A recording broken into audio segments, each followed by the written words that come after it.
ओम सभी को नमस्ते जी।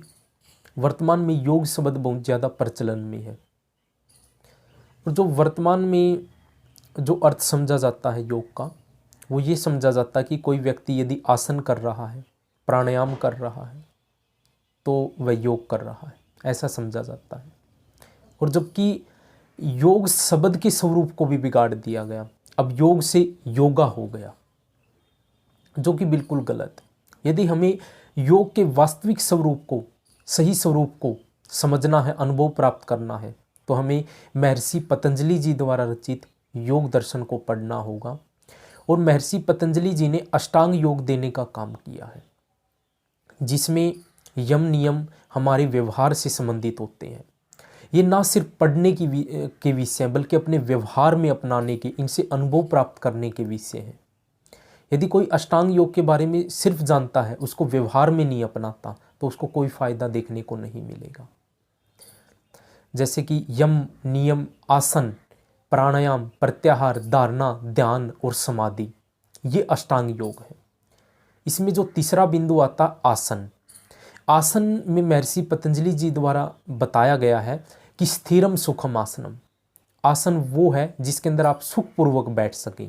यहाँ पे उन्होंने कोई त्रिकोण आसन, कोई किसी प्रकार के आसन नहीं बताई है, वो आपको समाधि तक लेके जाने की बात कर रहे हैं। और वो आसन आपको बता रहे हैं जिसके अंदर आप लंबे समय तक बैठ सकते हो और आप ध्यान से लेके समाधि तक पहुँच सकते हो, उस आसन के बारे में बात हो रही है।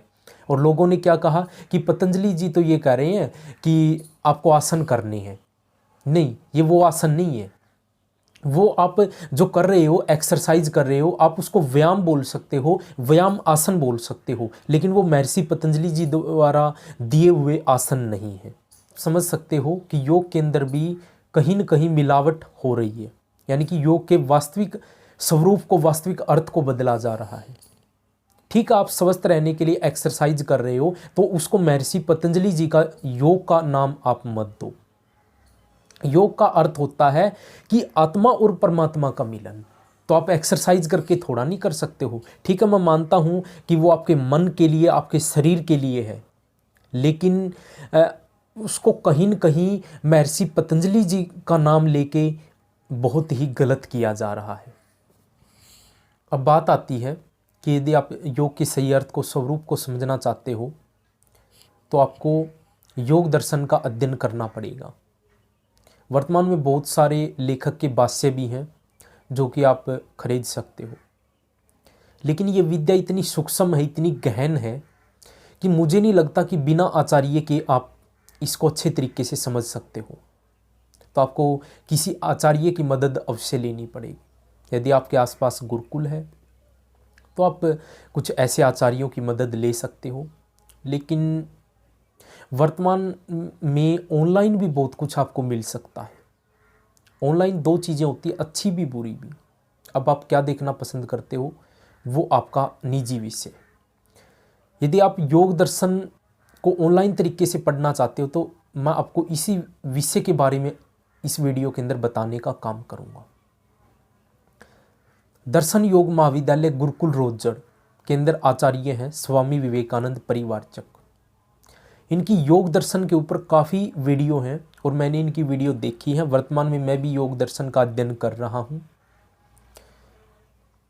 और इनकी वीडियो काफ़ी गहनता से इन्होंने चर्चा की है उसके ऊपर।